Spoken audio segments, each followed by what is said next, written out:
मित निरोल मेरा भुलों, तुम दगड़ी मेरा गीत राला। लयूं छो भाग छाटी की, देयूं छो वे कंजल्यूं, सला बिरणी सगो रपड़ू, निखै जानी क्या कंतम। ऐसे ही न जाने कितने गीत हैं जो उत्तराखंड के लोगों के दिलों में बसे हुए हैं। आज हम नरेंद्र सिंह नेगी जी का जन्मदिन मनाएंगे। वो नरेंद्र सिंह नेगी जिन्होंने अपने एक गीत के लिए अपनी सरकारी नौकरी छोड़ दी। जी हाँ, क्या आप यकीन करेंगे कि सरकारी नौकरी के लिए जहां लोग इतनी मेहनत करते हैं, नरेंद्र सिंह नेगी सरकारी नौकरी में होते हुए अपने एक गीत को रिलीज नहीं कर पाए तो उन्होंने उस नौकरी को छोड़ दिया। उत्तराखंड के पहाड़ों पर बैठकर आपके कानों तक कोई आवाज संगीत बनकर पहुंच रही हो जो कि सीधे दिल के पार उतर जाए तो समझ जाइएगा कि वो आवाज गढ़रत्न नरेंद्र सिंह नेगी की है। उन्हें लोग प्यार से गढ़रत्न, पहाड़ की आवाज और लोक संस्कृति के ध्वजवाहक कहते हैं। लेकिन सच तो यह है कि नरेंद्र सिंह नेगी किसी एक उपाधि में समा ही नहीं सकती। उत्तराखंड की गीत संगीत की गंगा को प्रवाहित करने वाली भगीरथ का नाम है नरेंद्र सिंह नेगी। वे उत्तराखंड की आत्मा हैं। उन्होंने पिछले 5 दशकों में न केवल गीत गाए बल्कि पहाड़ी जीवन के सुख दुख, पलायन की पीड़ा, राजनीतिक चेतना, प्रकृति के प्रति प्रेम और लोक संस्कृति के गौरव को अपने शब्दों में अमर कर दिया। पिछले करीब 52 साल से लगातार वो उत्तराखंड की संस्कृति को देश विदेशों तक पहुंचा रही हैं।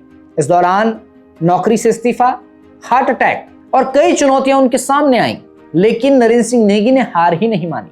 आज नरेंद्र सिंह नेगी जी का जन्मदिन है।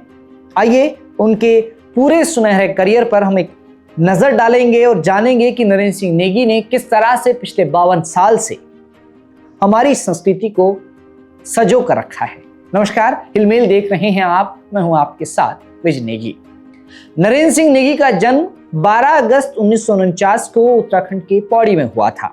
नेगी जी का बचपन पौड़ी की उन्हीं पथरीली राहों, चीड़ और बांज के जंगलों और बर्फ से ढकी हिमालयी चोटियों को देखते हुए बीता।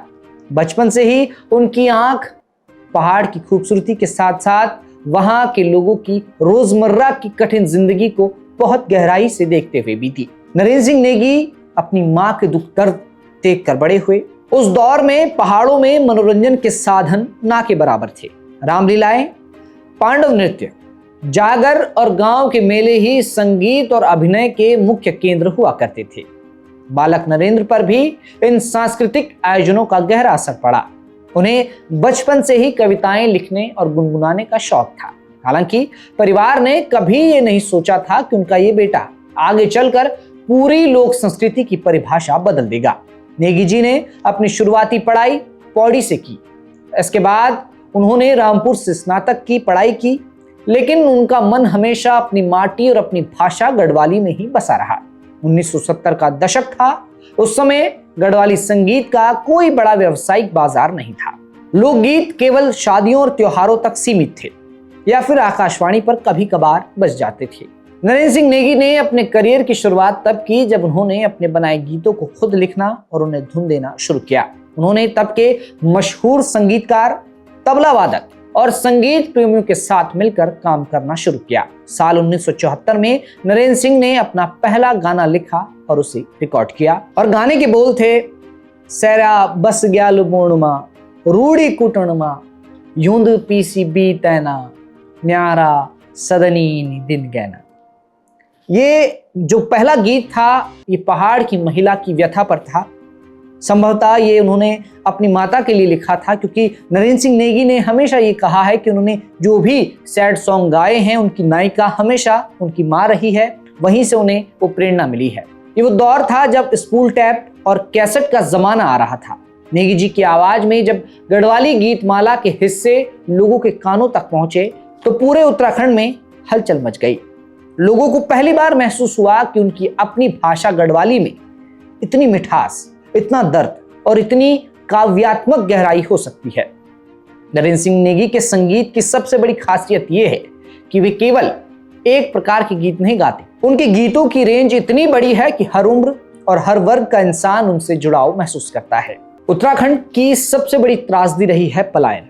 जब गांव के युवा रोजगार की तलाश में दिल्ली, मुंबई या विदेशों में चले जाते थे तो पीछे छूट जाती थी बुजुर्ग माँ बाप और नवविवाहित पत्नियां। नेगी जी ने इस दर्द को अपने गीतों में इस तरह पिरोया कि सुनने वाले की आंखें नम हो गई। नेगी जी के रोमांटिक गीत बेहद शालीन, सुंदर और प्रकृति के रंगों से सजे होते हैं। उन्होंने अपने गीतों में पहाड़ की नदियों, बुरांस के फूलों, डांडी काठियों का ऐसा चित्रण किया है कि सुनने वाला सुरों के साथ ही कल्पना की दुनिया में खो जाता है। तुम्हारी माया माँ, मालू गिरलियों का बीच, बोल चिट्ठी के लेनी भेजी, न तो रूप च न रंग, चली दुनिया से दूर चली जौला, सच माना न माना दगड़ियों। ऐसे ही अनगिनत गीतों ने युवाओं के दिलों में खास जगह बनाई है। नेगी जी ने पर्यावरण संरक्षण का संदेश अपने गीतों के जरिए तब दिया जब पर्यावरण शब्द इतना आम नहीं था।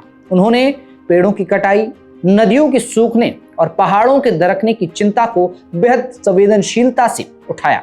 1990 के दशक में जब पृथक उत्तराखंड राज्य बनाने का आंदोलन यानी उत्तराखंड राज्य आंदोलन चरम पर था, तब नरेंद्र सिंह नेगी के गीतों ने आंदोलनकारियों में नई ऊर्जा फूंक दी थी। उनके लिखे गीतों को गाकर हजारों युवा, महिलाएं और बुजुर्ग सड़कों पर उतर आए थे। वे क्रांति के गीत बन गए थे। राज्य बनने के बाद जब जनता ने देखा कि सत्ता में बैठे नेता पहाड़ के विकास के बजाय अपनी जेबें भर रही हैं, तो नेगी जी शांत नहीं बैठे। उन्होंने अपनी कलम को तलवार बना लिया। 2000 के दशक में उनका एक गीत आया, नौ छमी ना रहना। इस गीत ने तत्कालीन राजनीति में ऐसा भूचाल लाया जो आज तक भारतीय राजनीति के इतिहास में मिसाल है। ये एक तीखा राजनीतिक व्यंग था जिसमें तत्कालीन मुख्यमंत्री और भ्रष्टाचार पर करारा प्रहार किया गया था। ये गाना इतना हिट हुआ था कि उस समय लाखों कैसेट्स बिकी और इसने सरकार तक की नींव हिला दी। इस गाने की एक और बात है जो शायद बहुत कम लोग जानते हैं कि गीत नेगी जी ने उस दौरान लिखा जब नरेंद्र सिंह नेगी सरकारी कर्मचारी हुआ करते थे। सरकारी नौकरी उनके पास थी। नेगी जी ने इस गीत को लिखा, लेकिन वो इस गीत को बतौर सरकारी कर्मचारी रिलीज नहीं कर सकते थे। ऐसे में उन्हें अपनी सरकारी नौकरी से इस्तीफा देना पड़ा।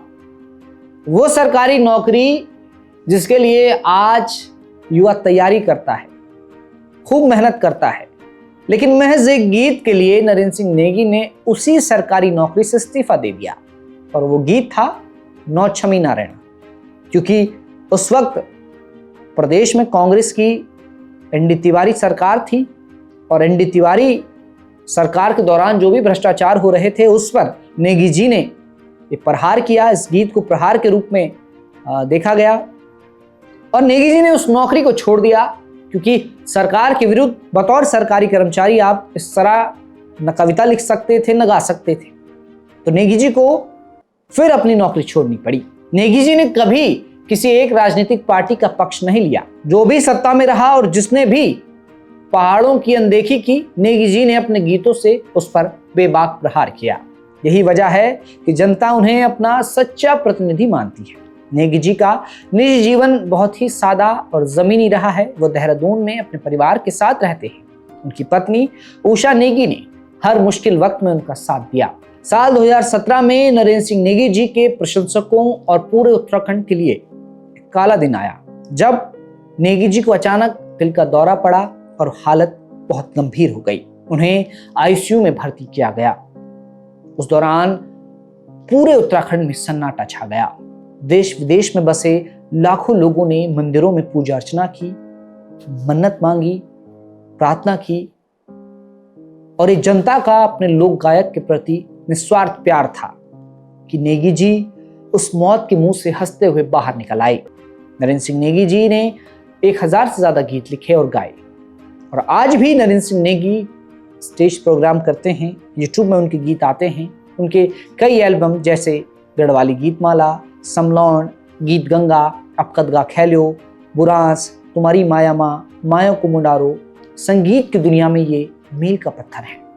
उन्होंने कई गढ़वाली फिल्मों में भी संगीत दिया और अपनी आवाज दी। उनके इस अभूतपूर्व योगदान के लिए उन्हें कई प्रतिष्ठित राष्ट्रीय और राज्य स्तरीय पुरस्कारों से भी सम्मानित किया जा चुका है। संगीत नाटक अकादमी पुरस्कार, जो कि भारत में प्रदर्शन कला के क्षेत्र में सर्वोच्च सम्मानों में से एक है। इसके अलावा गणरत्न की उपाधि, दर्जनों लाइफ टाइम अचीवमेंट अवार्ड्स।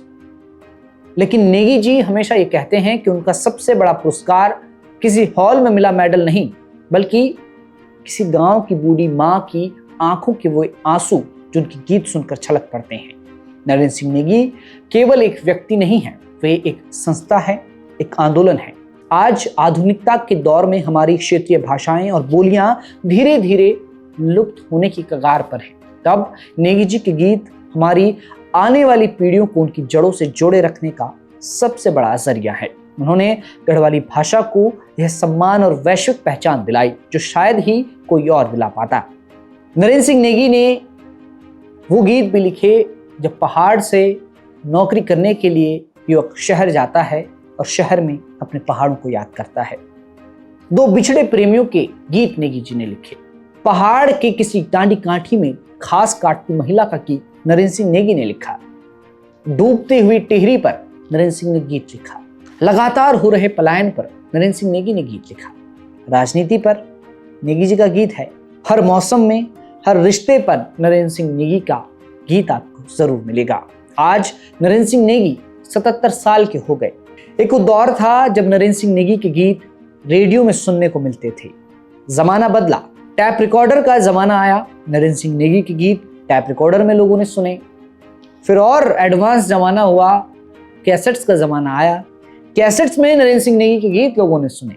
फिर आधुनिक युग आया, जमाना बदला, दौर बदला, यूट्यूब का दौर आया और आज यूट्यूब में नरेंद्र सिंह नेगी के गीत लोग सुनते हैं। यानी जमाना बदल गया, दौर बदल गया, युग बदल गया, लेकिन वो आवाज आज भी वैसी है। नेगी जी को हिलमेल की पूरी टीम की तरफ से हम शुभकामनाएं देते हैं। उनकी गीतों की यात्रा पर आज हमने बात की, किस तरह से नरेंद्र सिंह नेगी पिछले 52 साल से उत्तराखंड संस्कृति का भार उठाए हैं। देश विदेशों तक उत्तराखंड की संस्कृति को पहुंचाने का श्रेय नरेंद्र सिंह नेगी को ही जाता है। हम उनके जन्मदिन पर उनको शुभकामनाएं देते हैं। यही कामना करते हैं, यही प्रार्थना करते हैं कि नेगी जी स्वस्थ रहें और जिस तरह से उनके कंठ से उत्तराखंड की आवाज निकलती है इसी तरह निकलती रहे और उनके गीत आने वाले समय में भी हम ऐसे ही सुनते रहें। ये पूरी जीवन यात्रा नरेंद्र सिंह नेगी की आपको कैसी लगी हमें कमेंट बॉक्स में जरूर बताइएगा और उत्तराखंड की तमाम खबरों को जानने और देखने के लिए आप देखते रहिए हिलमील।